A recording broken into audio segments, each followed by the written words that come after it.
sector number 12, that is power.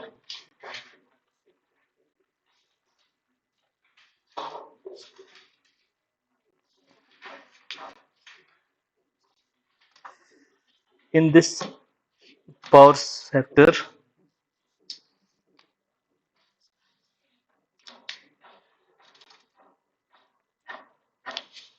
इसमें हमने देखना है energy directorate,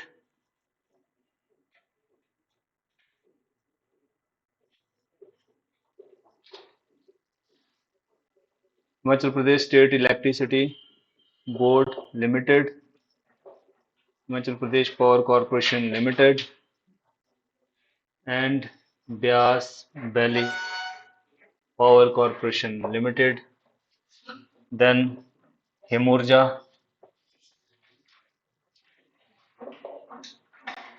and the projects run by these different directorates. इसमें आप देखेंगे बड़े सारे पावर प्रोजेक्ट्स हो हमारे पास हिमाचल में। टोटल पावर कैपेसिटी कितना है, कितना हम हार्नेस कर सकते हैं। एज वी नो कि हमारे पास जो 5 ये पेरिनियल रिवर है यमुना, एंड सतलज रिवर है, एंड ब्यास, रावी एंड चनाब। इसके बाद सीमेंस जो पोटेंशियल है वो पावर जनरेशन का है। In this we have a total power potential of that is 27436. This is the power potential.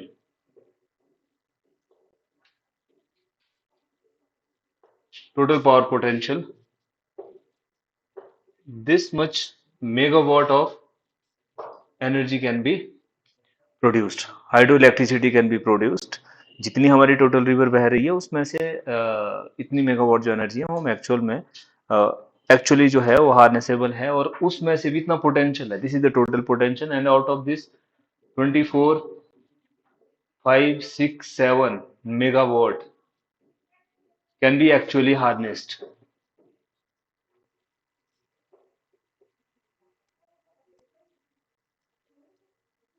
Out of this total potential, 24,567 megawatt can be actually harnessed. इतना हम कर सकते हैं इसको, जो फिजिबल है ना। बिकॉज आपको पता है हाइड्रो इलेक्ट्रिक पावर प्रोजेक्ट्स को बनाने हैं, there are various challenges.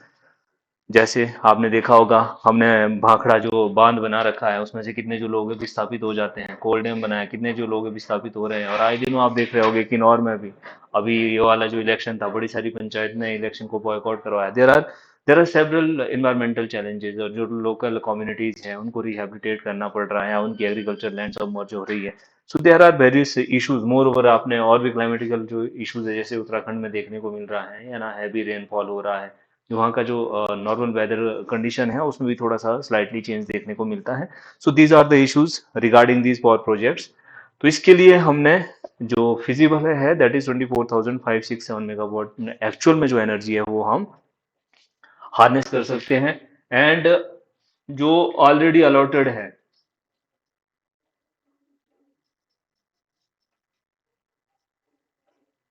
That is 20,9112 megawatt is already allotted. इतनी जो हमने है किसी अलग अलग एजेंसीज को ये अलोकेट कर रखी है, इतनी जो आप प्रोड्यूस कर सकते हैं। ये इकोनॉमिक सर्वे में नहीं दे रखा है, you can write down these points. And then अभी तक के लिए जो हमने हार्नेस कर चुके हैं हम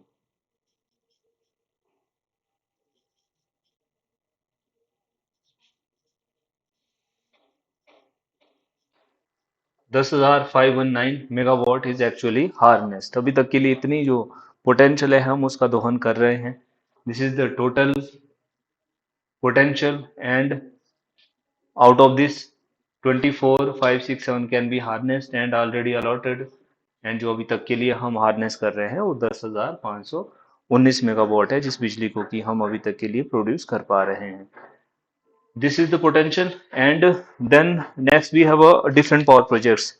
आप देखेंगे जो डिफरेंट पावर प्रोजेक्ट्स है, बड़े सारे पावर प्रोजेक्ट्स ऐसे हैं जिसका कि बड़े सारे जो पावर प्रोजेक्ट्स हैं वो ऐसे भी है जिसका कि हमें डिफरेंट पावर प्रोजेक्ट्स जिसका कि हमें इस लास्ट ईयर में हमने कमीशन कर रखे हैं। और कुछ पावर प्रोजेक्ट्स ऐसे हैं विच इज एट द, कहीं को हमने एफसी अप्रूवल लेना है, कहीं को एफआरए अप्रूवल लेना है, और कहीं पर हमने अभी जो उसका डीपीआर है वो हम तैयार कर रहे हैं। बड़े सारे पावर प्रोजेक्ट्स ऐसे हैं, the project commission last year. इसमें तीन चार जो प्रोजेक्ट्स हैं, और ये जो हमने टोटल पोटेंशियल आपको बताया, इसमें से आउट ऑफ दिस, ये जो पावर सेक्टर का हमने टोटल पोटेंशियल देखा, इसमें से भी 7.6% only share of Himachal Pradesh government. जो हम इतना प्रोड्यूस कर रहे हैं उसमें से 7.6% ही सिर्फ हमारी गवर्नमेंट का शेयर है। बाकी अदर एजेंसीज का, या सेंट्रल उसको दोहन कर रहा है। सेंट्रल का जो है वो पावर प्रोजेक्ट है, चाहे आपकी एनटीपीसी, एनएचपीसी, एसजेवीएनएल है, बड़ी, और जो ये पीएसयूज है वो सेंट्रल गवर्नमेंट के लिए जो इलेक्ट्रिसिटी को है प्रोड्यूस कर रही है। इसमें से सिर्फ 7.6% है स्टेट ऑफ हिमाचल प्रदेश का है। देन जो हमने लास्ट ईयर में प्रोजेक्ट कमीशन कर रखे हैं, इसमें एक 9.9 मेगावाट का है, 9.9 मेगावाट राजपुर,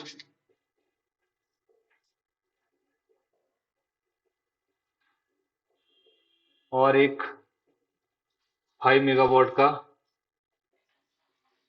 आनी,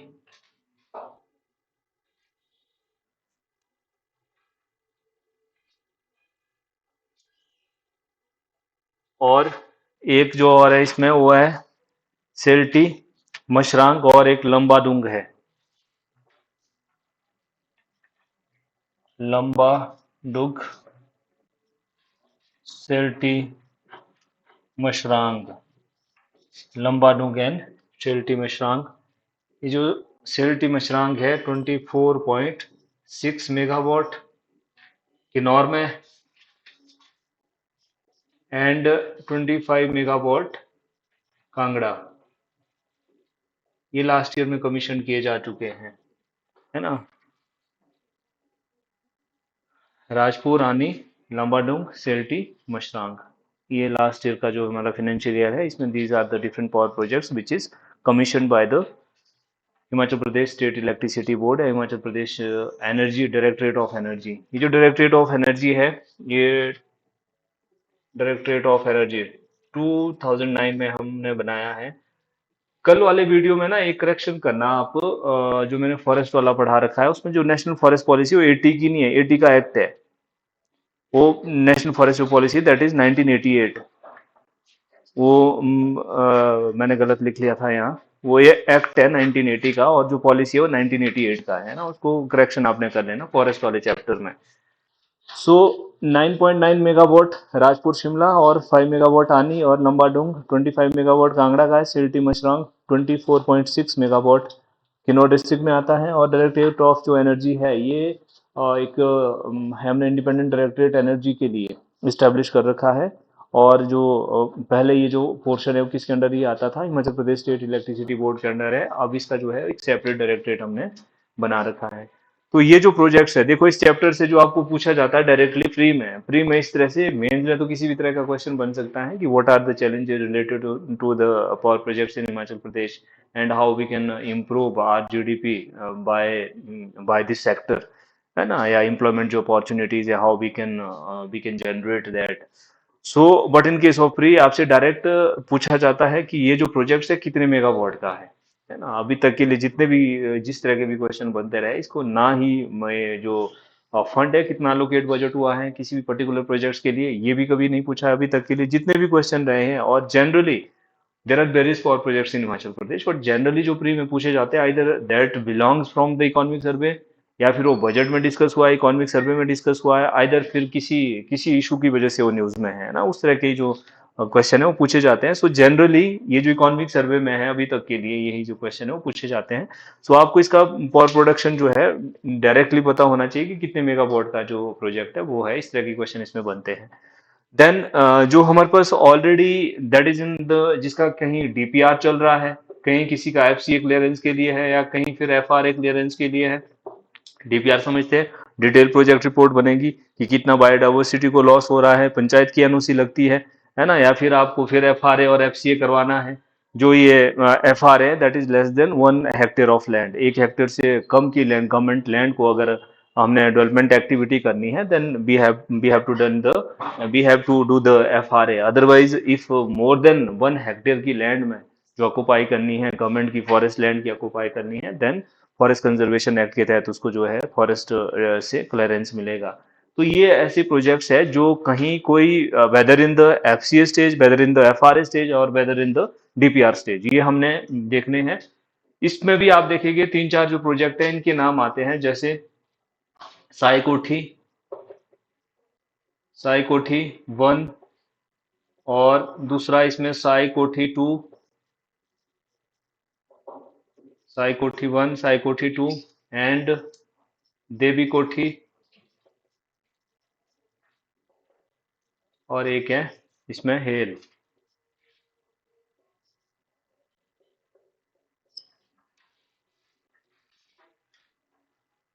18 मेगावाट, 18 मेगावाट, 15 मेगावाट। नहीं, ये जो हेल है ये है 16 का, और देवी कोठी है 18 का।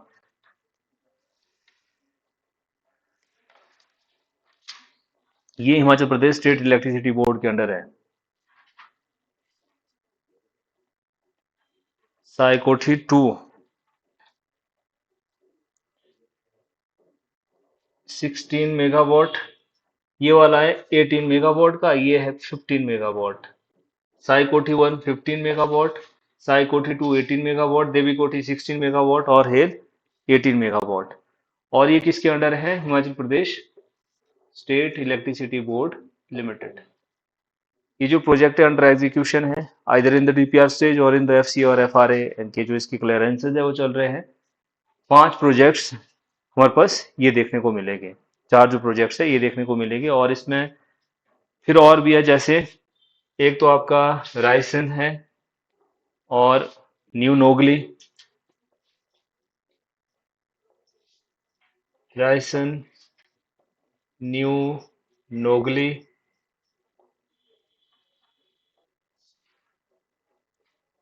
और कुठाड़ और Tikkar. 5 megawatt, 5 megawatt, 9 megawatt, 18 megawatt. Raisen, new Nogli, Kuthar and Tikkar, ये पावर प्रोजेक्ट्स भी under Himachal Pradesh state electricity board limited के अंडर रह रहे हैं।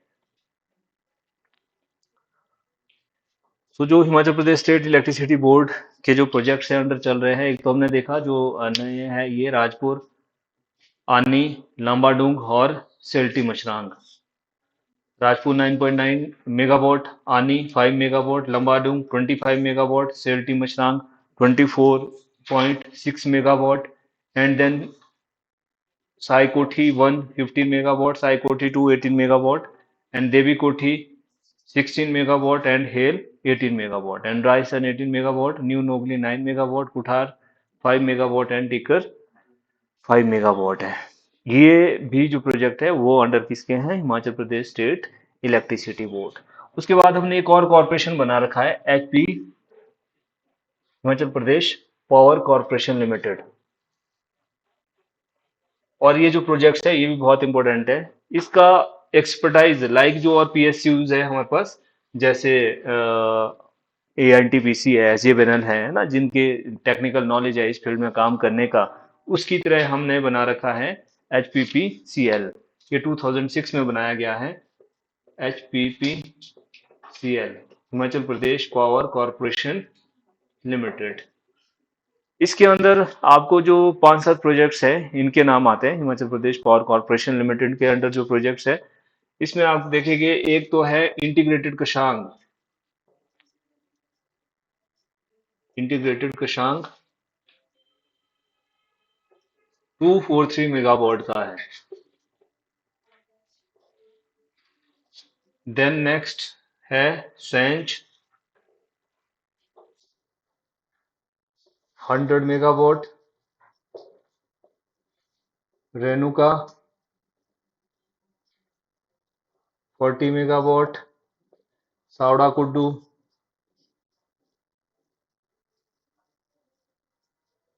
111 मेगावाट, ये पूछा भी गया है।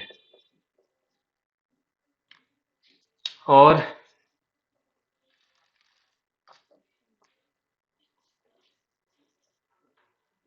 सावड़ा कुड्डू 111 मेगावाट का है। फिर करछम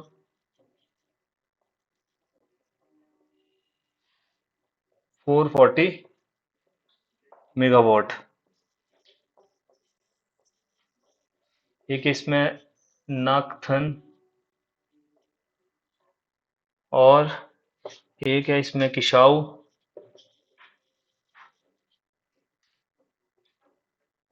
एक है थाना पुलाव।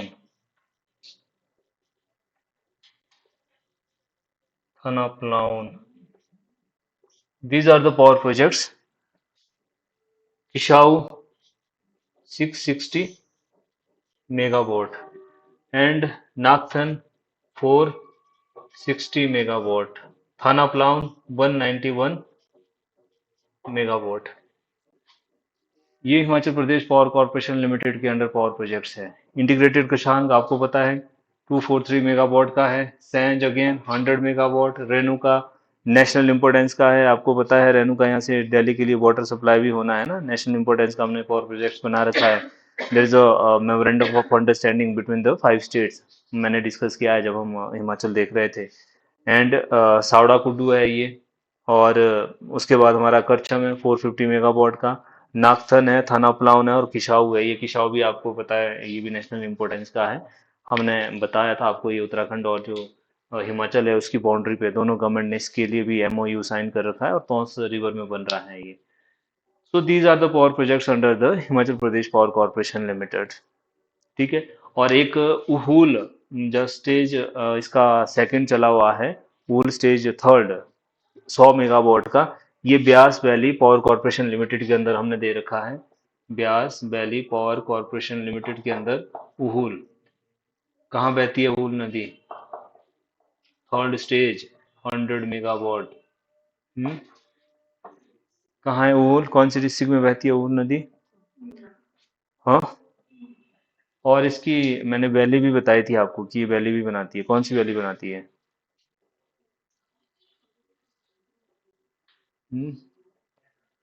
सो this is the Chuhar valley बनाती है ना।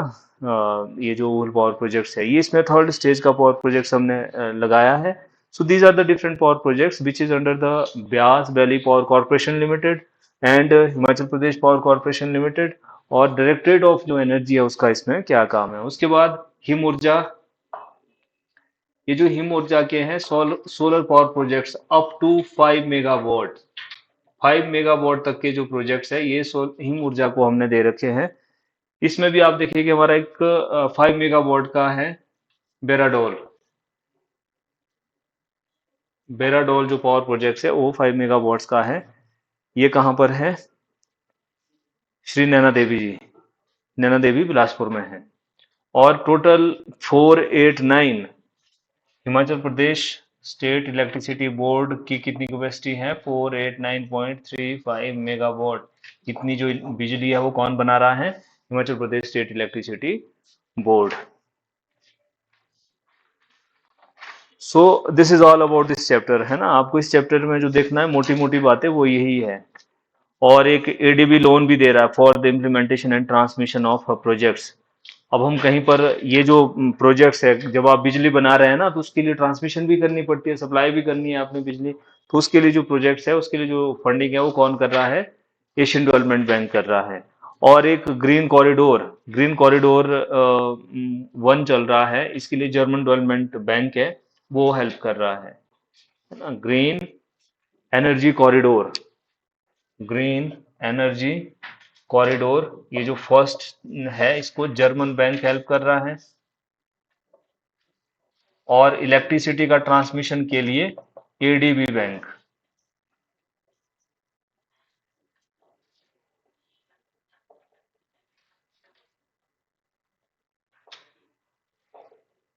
इलेक्ट्रिसिटी ट्रांसमिशन के लिए एशियन डेवलपमेंट बैंक फंडिंग कर रहा है। तो ये बैराडोल हिम ऊर्जा में हमने देखे 5 मेगावाट तक के जो प्रोजेक्ट्स है वो लगा रहा है। और इसमें जो एक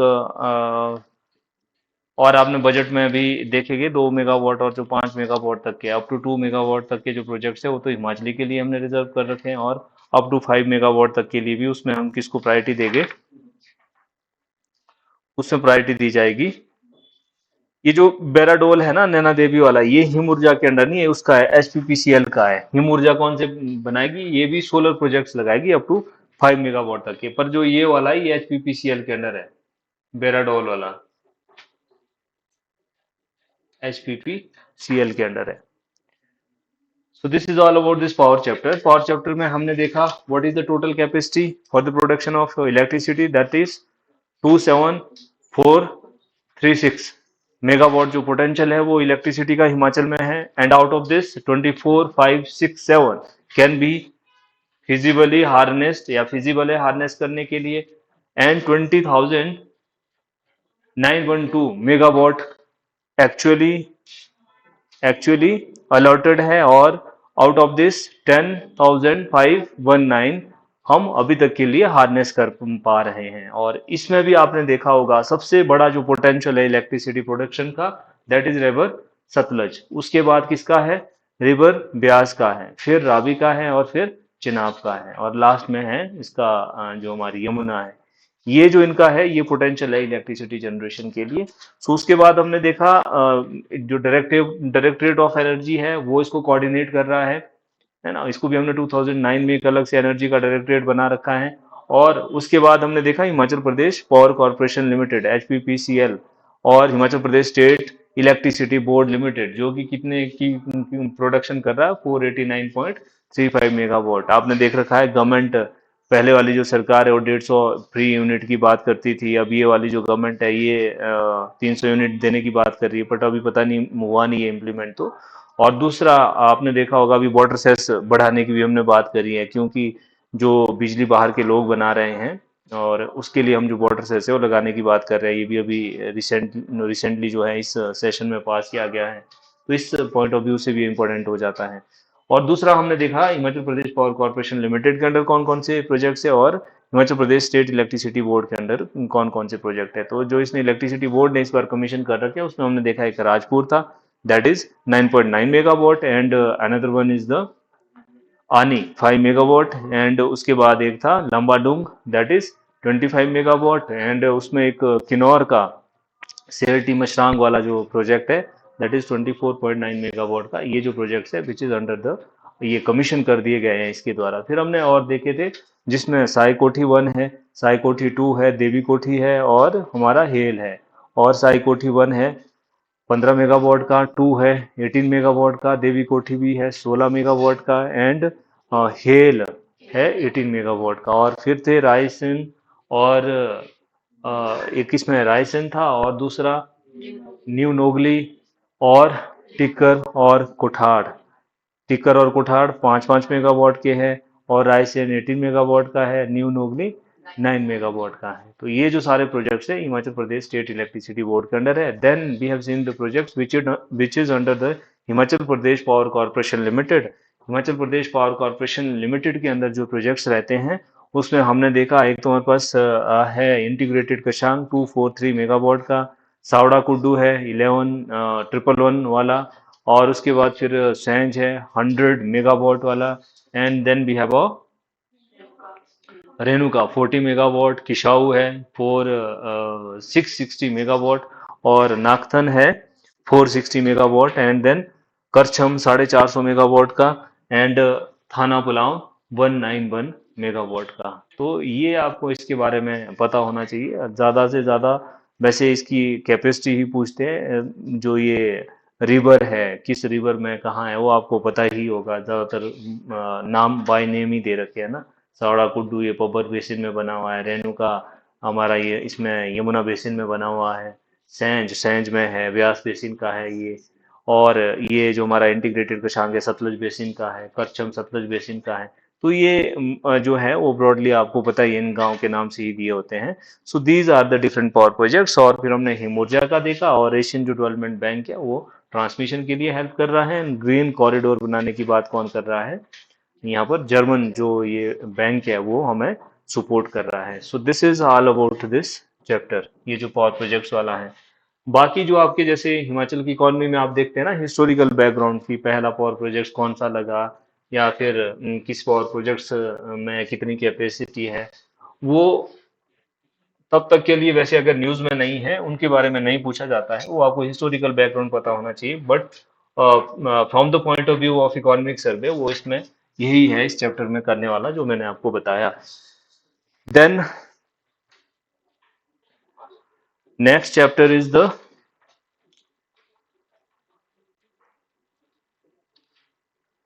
next chapter we have labour and employment.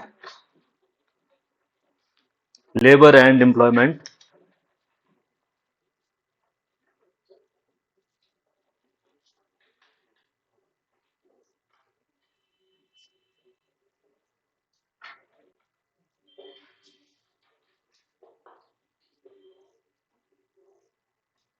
Labour and employment. Labour और एम्प्लॉयमेंट में आप देखेंगे, अर्लियर हमारे पास एक 5 ईयर एनएसएसओ, नेशनल, क्या था ये एनएसएसओ? ये 2019 में हमने डिसकंटिन्यू कर दिया है, और इसको और सीएसओ को मिला करके अब हमने नई बॉडी बना रखी है, एनएसओ, नेशनल स्टैटिस्टिकल ऑफिस। तो अर्लियर जो एनएसएसओ है, ये एक जो 5 ईयर के बाद है, वो एक सर्वे करता था कि कितने जो हमारा लोग है वो अनएम्प्लॉयड है, कितने लोग एम्प्लॉयड है, और कितना हमारा जो लेबर फोर्स है उस वाले जोन में है, ये इस एनएसएसओ के द्वारा बताया जाता था।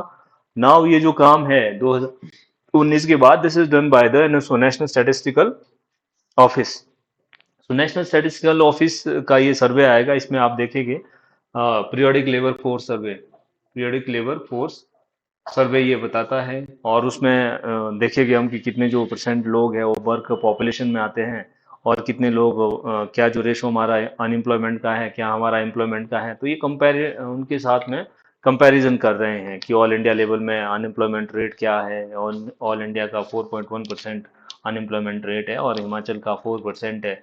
और फिर हमारे जो ये पड़ोसी स्टेट्स हैं, हरियाणा के साथ हम कंपेयर करेंगे, और पंजाब के साथ कंपेयर करेंगे, उत्तराखंड के साथ कंपेयर करेंगे, और फिर नेशनल का जो एवरेज है, और कितनी जो हमारी जो वर्क फोर्स है उसमें वीमेन की पार्टिसिपेशन है as compare to other states and national average.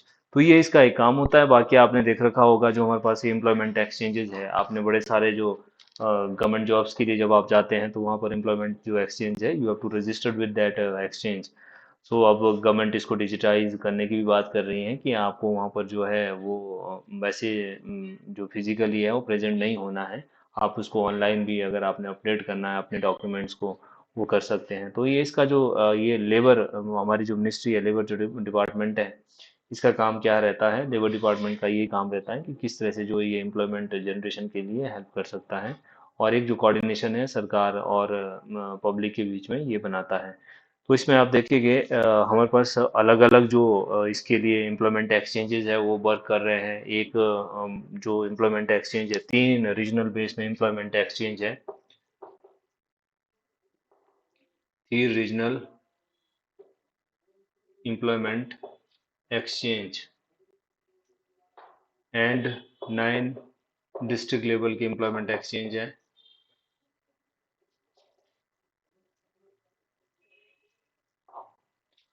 और 2 यूनिवर्सिटी यूनिवर्सिटी लेवल के करियर गाइडेंस ब्यूरो हैं, 2 यूनिवर्सिटी लेवल में है।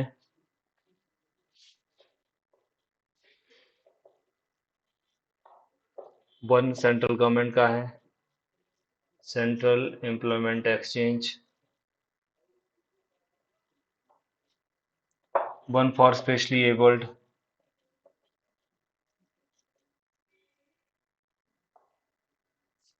1 फॉर स्पेशली एबल्ड। और बाकी छोटे छोटे और जो एम्प्लॉयमेंट एक्सचेंजेस है, टोटल ये 65 सब ऑफिस एम्प्लॉयमेंट्स है, 65 सब ऑफिस है इसके। टोटल 77 एम्प्लॉयमेंट एक्सचेंज जो आते हैं, इसका काम है कि जो एम्प्लॉयमेंट से रिलेटेड न्यूज़ है वो आपको बताना है। अगर आपकी क्वालिफिकेशन के अकॉर्डिंग कोई जो जॉब है, आजकल तो डिजिटल टाइम में वैसे पता लग ही जाता है, बट अर्लियर टाइम में जो था, अगर आपको जो किसी वैकेंसी का या जो सूट करती है आपकी एजुकेशन के अकॉर्डिंग, तो वो जो डेटा है इनसे मांगा जाता था।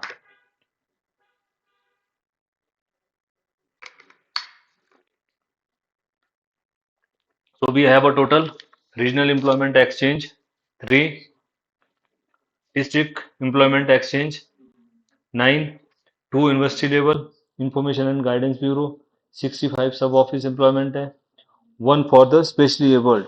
ये जो स्पेशली एबल्ड वाला है 1976 में खुला है। इसके बारे में भी ये डेट पूछा गया था, कब बनाया गया है। स्पेशली एबल्ड लोगों को हमने किस तरह से जो एम्प्लॉयमेंट है वो देना है।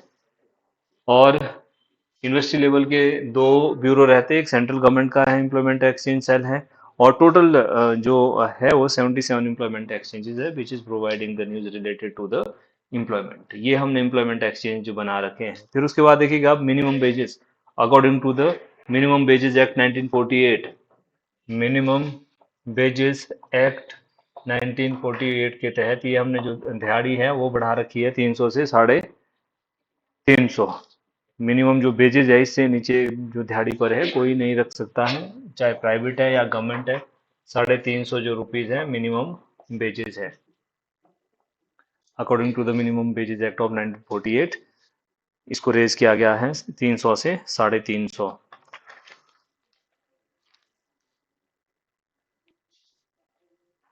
फिर उसके बाद central employment cell. Central employment cell भी है, कहाँ खोला गया है? Directorate of labour employment. जो हमारा डायरेक्टरेट है, लेबर लेबर एम्प्लॉयमेंट का जो डायरेक्टरेट है, वहाँ पर ये इसको भी सेंट्रल एम्प्लॉयमेंट सेल भी फंक्शन कर रहा है। और डायरेक्टरेट ऑफ एम्प्लॉयमेंट में ही स्पेशली जो एबल्ड लोगों के लिए हमने एम्प्लॉयमेंट एक्सचेंज खोल रखा है, वो भी वहीं पर सिचुएटेड है। जो इसका शिमला में ऑफिस है वहाँ पर ये खोल रखा है।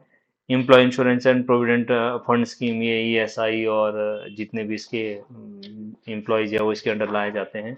ये ज़्यादा कुछ है नहीं इसमें करने वाला। और फिर गवर्नमेंट के जो ऐसे प्रोग्राम हैं, स्किल इंडिया मिशन आपने सुना, जो है सेंट्रल गवर्नमेंट के द्वारा चलाया गया था, स्किल डेवलपमेंट अलाउंसेस स्कीम। ये स्किल डेवलपमेंट अलाउंसेस स्कीम है, या फिर एक जो बेरोजगारी भत्ता दिया जाता है, स्किल डेवलपमेंट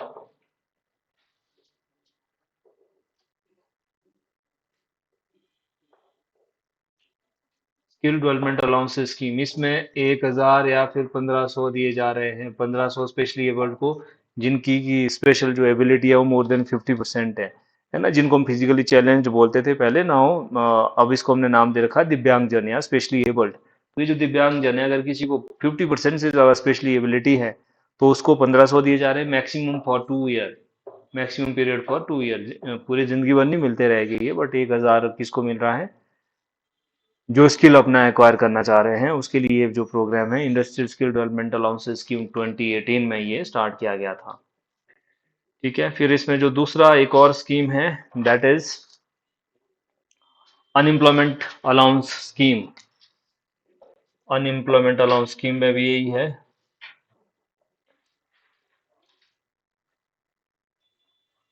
अनएम्प्लॉयमेंट अलाउंस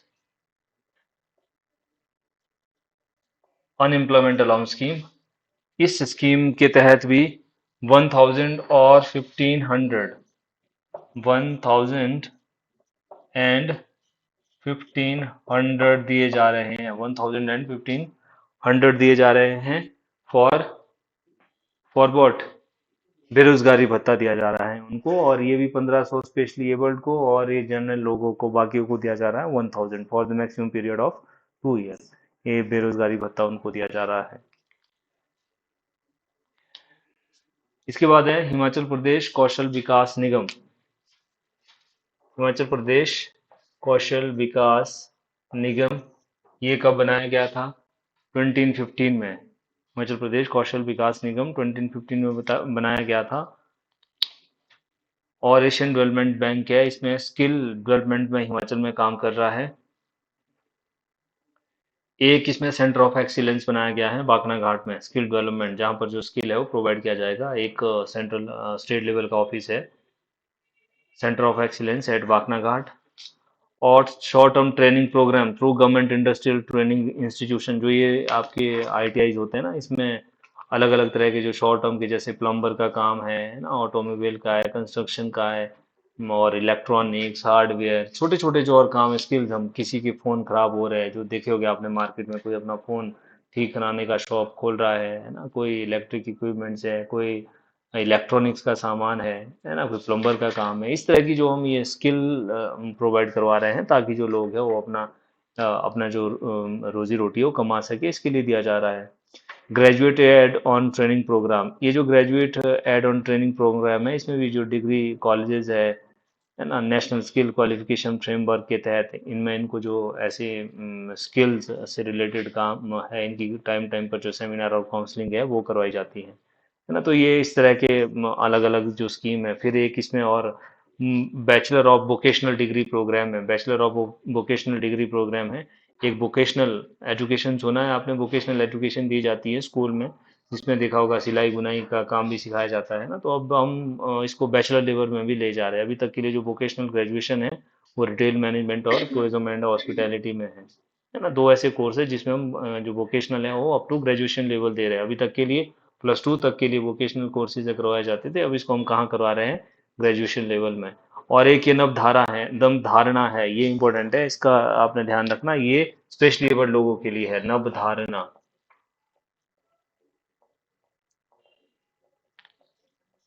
इसके तहत इनको स्किल प्रोवाइड किया जाता है, स्पेशली एबल्ड जो लोग हैं।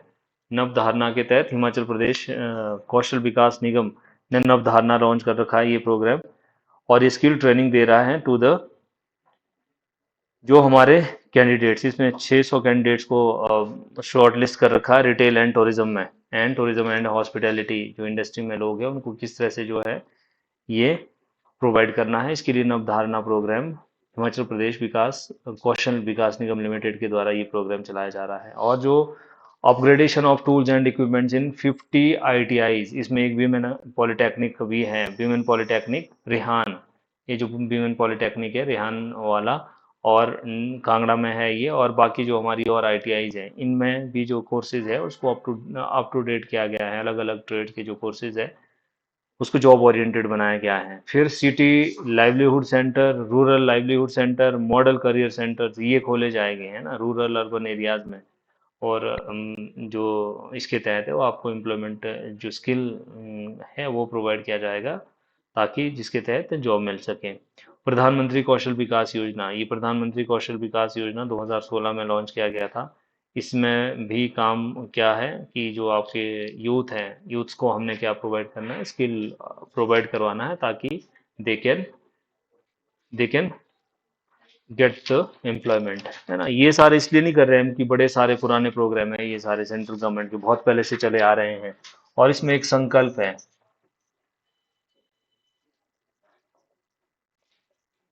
Skill acquisition and knowledge awareness for livelihood promotion, skill acquisition and knowledge awareness for livelihood promotion, इसको वर्ल्ड बैंक सपोर्ट कर रहा है।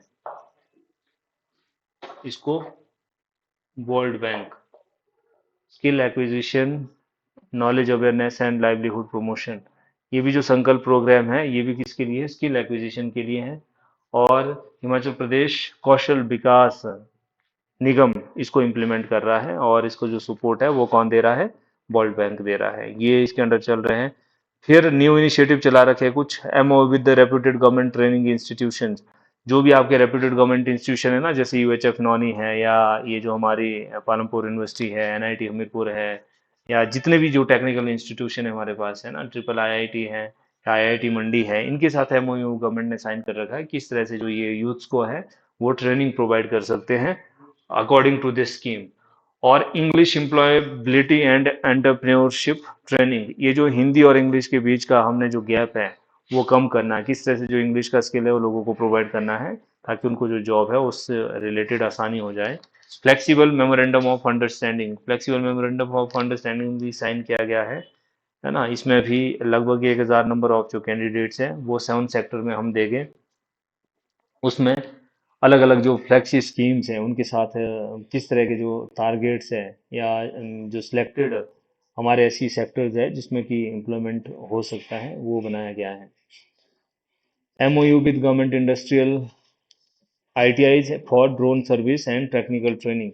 ये जो गवर्नमेंट आईटीआईज है वो क्या बनाएंगे, ये जो ड्रोन उड़ाने सिखाने हैं लोगों को, है ना, ड्रोन को किस तरह से ऑपरेट करना है, ये वाली ट्रेनिंग उनको दी जाएगी, है ना। फिर आपने देखा होगा इस पीरियड में भी आने वाले टाइम में तो ड्रोन जो टेक्नोलॉजी है बहुत ज़्यादा इमर्ज होने वाली है ना। आपको सारी जगह ड्रोन ही दिखेंगे, चाहे एक जगह से मेडिसिन दूसरी जगह से सप्लाई करना है ना, या फिर इवन वो सेब सूप वाला भी कहीं से एक जगह से दूसरी जगह ट्रांसपोर्ट करना है, तो हो सकता है ये जो सेक्टर है कमिंग टाइम में इसका जो फ्यूचर है वो बहुत ज़्यादा वास्ट हो सकता है। तो इसके लिए भी जो स्किल है ये प्रोवाइड किया जाएगा। गवर्नमेंट ने ये आईटीआई के साथ ये जो प्रोग्राम है वो ओरिएंट कर रखा है।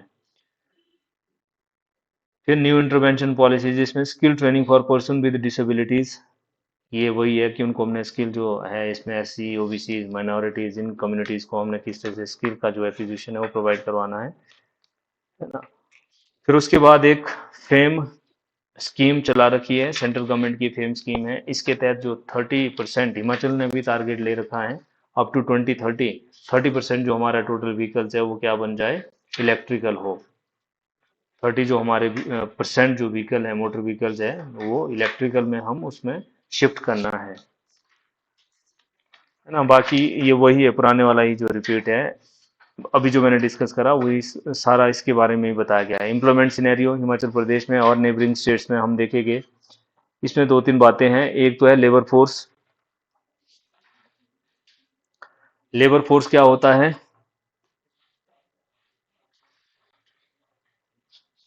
लेबर फोर्स में वो लोग आते हैं या तो जॉब कर रहे हैं या फिर विलिंग टू वर्क है। आइदर दे आर एम्प्लॉयड और अनएम्प्लॉयड। उसको हम क्या बोलेंगे, वो कौन सा फोर्स होगा? Labour force. जो काम कर रहा है या फिर जो एम्प्लॉयड है या अनएम्प्लॉयड है, उसको नाम दिया जाएगा लेबर फोर्स। वो आर आइदर वर्किंग और seeking to work, available for work. जो काम करना चाह रहा है या फिर उसने भी काम नहीं किया है वो क्या बनाता है, लेबर फोर्स को बनाता है। और लेबर फोर्स जो रेट है, लेबर फोर्स का जो रेट है वो होगा,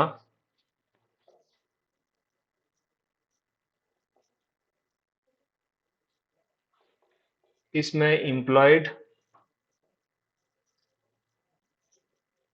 प्लस अनएम्प्लॉयड,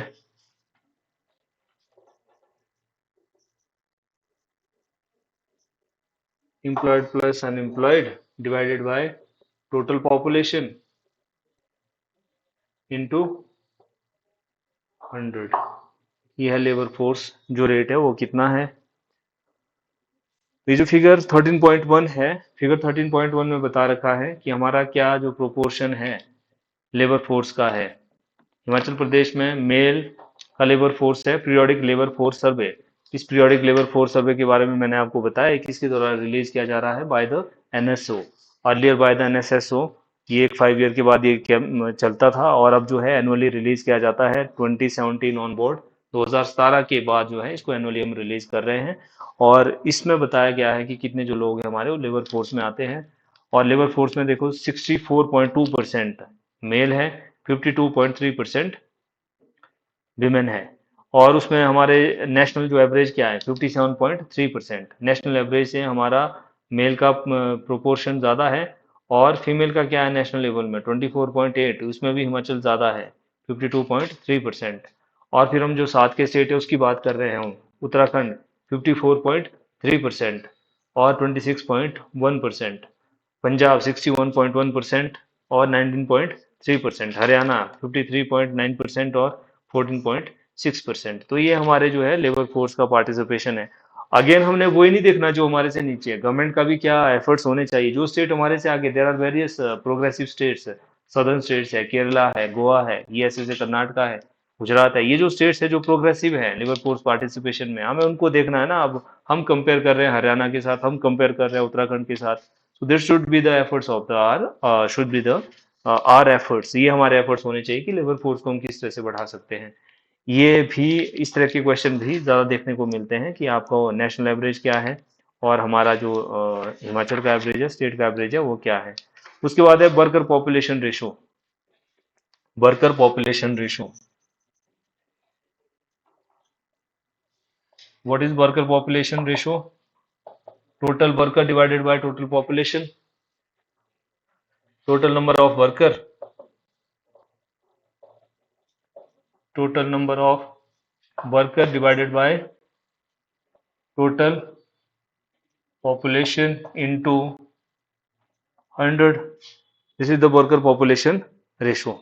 ये हमारा वर्कर पॉपुलेशन का रेशो होगा। टोटल नंबर ऑफ वर्कर्स, वो कितने लोग हैं जो काम कर रहे हैं, टोटल नंबर ऑफ वर्कर्स है ना, जो लोग काम कर रहे हैं, जो एम्प्लॉयड है वो वर्कर हो जाएंगे, और टोटल पॉपुलेशन, ये worker population ratio. Worker population ratio को भी अगर आप देखेंगे, ये फीमेल वाला बताया हुआ है इन्होंने फिगर 13.2 में। फीमेल का वर्क हमारा जो पॉपुलेशन वर्कर पॉपुलेशन रेशो है 50.5% है हिमाचल में, और ऑल इंडिया में 24% है, और उत्तराखंड में 24.9% है, एंड पंजाब में 17.6%, हरियाणा में 13.3%। और ये जो टोटल अगर आप देखेंगे वर्कर पॉपुलेशन रेशो हिमाचल में है 50, ये तो सिर्फ फीमेल का है, और हिमाचल में टोटल है 55.8%, 55.8%, और इंडिया का है 39.6%। 55.8% है वर्कर पॉपुलेशन रेशो, और ऑल इंडिया का है 39.6%। उत्तराखंड में 37.6%, पंजाब में 38.6%, हरियाणा में 32.3%। This is the worker population ratio. Then unemployment rate,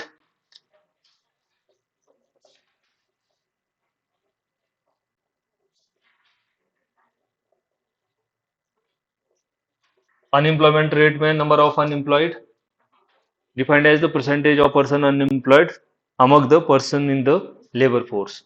total हमारे पास अनएम्प्लॉयड कितने हैं,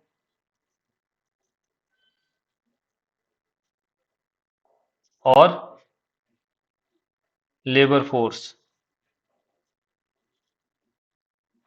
इंटू 100। देखो अनएम्प्लॉयमेंट रेट हम टोटल पॉपुलेशन में नहीं निकालेंगे। अनएम्प्लॉयड अब बच्चे को थोड़ी नहीं लेंगे हम कि अनएम्प्लॉयड है, या 60 साल से ऊपर वाले को भी हम अनएम्प्लॉयड नहीं लेंगे, क्योंकि उनकी तो एज ही नहीं है ना काम करने की। जो वर्क फोर्स में है, जो वर्क फोर्स में आते हैं, दैट इज या एम्प्लॉयड है अनएम्प्लॉयड है, और वो भी 15 से 59 ईयर तक की जो एज में है, जो विलिंग टू वर्क है, या अनएम्प्लॉयड है एम्प्लॉयड है, तो उसको हम अनएम्प्लॉयमेंट रेशो में unemployed divided by labour force into 100। ये हमारा सिनेरियो है। ये वाला डायग्राम भी बहुत इंपॉर्टेंट है, 13.3% है ना, वेरी वेरी इंपॉर्टेंट है, यहाँ से क्वेश्चन पूछा जाता है। हमारा हिमाचल का जो रेट है वो देखो, पिछले जो 2020 वाला साल है वो 21 के लिए कितना बढ़ गया है, 4%। पहले कितना था, 3.3%, और अभी ये बढ़ा है, 4% हुआ है। और नेशनल जो हमारा ये ऑल इंडिया का लेवल है वो कितना है, 4.1%। ऑल इंडिया में कम हुआ है 4.2 से 4.1%। ऑल इंडिया में कम हुआ है, पता नहीं अब ये इसकी जो मेजरमेंट है वो गवर्नमेंट के क्या रहते होंगे। अनएम्प्लॉयमेंट कम तो ऑल इंडिया लेवल में भी नहीं हो सकता है, बढ़ ही सकता है, बट फिर भी ये सरकार के आंकड़े हैं। और उसके बाद पंजाब 6.2 से 6.4, ये भी बढ़ा है। हरियाणा में देखो 6.3 से सबसे ज्यादा हरियाणा में बढ़ा है 9%। अभी जो सबसे ज्यादा एम्प्लॉयमेंट अनएम्प्लॉयमेंट है हमारे जो इसमें मैं बता रखी इकोनॉमिक सर्वे में, नेशनल एवरेज हिमाचल, और हमारे जो पड़ोसी है उसमें सबसे ज्यादा कहाँ है अनएम्प्लॉयमेंट, हरियाणा में है। उसके बाद उत्तराखंड 6.9 एंड 7.8%, 6.9 एंड 7.8%, ये सिनेरियो है उत्तराखंड का।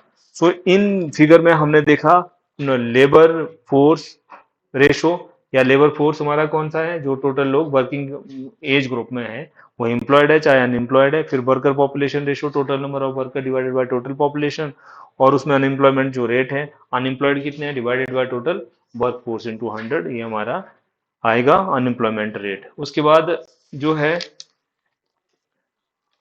ये जो वीमेन का स्टेटस है 13.4, broad status in employment for self employed females. इस सेक्टर में भी आप देखेंगे कि कितनी जो हमारा कंट्रीब्यूशन है, कैजुअल लेबरर है। वीमेन की कैटेगरी को हमने तीन पार्ट में डिवाइड कर रखा है, एक तो रेगुलर बेज में है, और एक कैजुअल लेबरर है, और एक सेल्फ एम्प्लॉयड है। सेल्फ एम्प्लॉयड 85% जो वीमेन है वो सेल्फ एम्प्लॉयड है, 85% वीमेन सेल्फ एम्प्लॉयड है। फिगर 13.5, 13.5 में देखो, फिगर 13.5,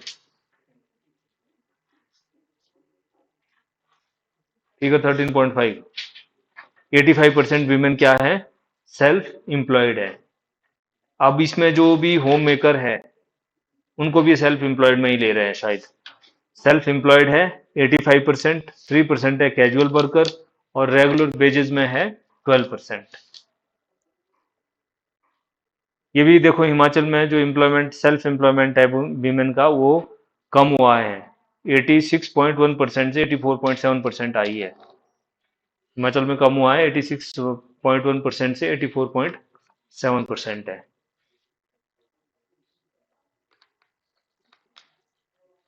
ऑल इंडिया रेंज में बड़ा है, 59.4 से 62.1%। So this is all about this labor and employment chapter। Labour and employment chapter में हमने बात करा कि क्या क्या जो लेबर एम्प्लॉयमेंट एक्सचेंज के लिए है, जो ब्रॉडली हमने इसमें मेन मेन पॉइंट देखे। एक तो हमारे एम्प्लॉयमेंट एक्सचेंज है, हमने स्पेशली एबल्ड के लिए अलग से बना रखा है, और सेंट्रल का अलग से, यूनिवर्सिटी लेवल में गाइडेंस ब्यूरो अलग से है। तीन हमारे रीजनल लेवल के हैं, 9 डिस्ट्रिक्ट लेवल के हैं, 65 सब ऑफिस है, और टोटल 77 एम्प्लॉयमेंट एक्सचेंजेज है वो बना रखे हैं।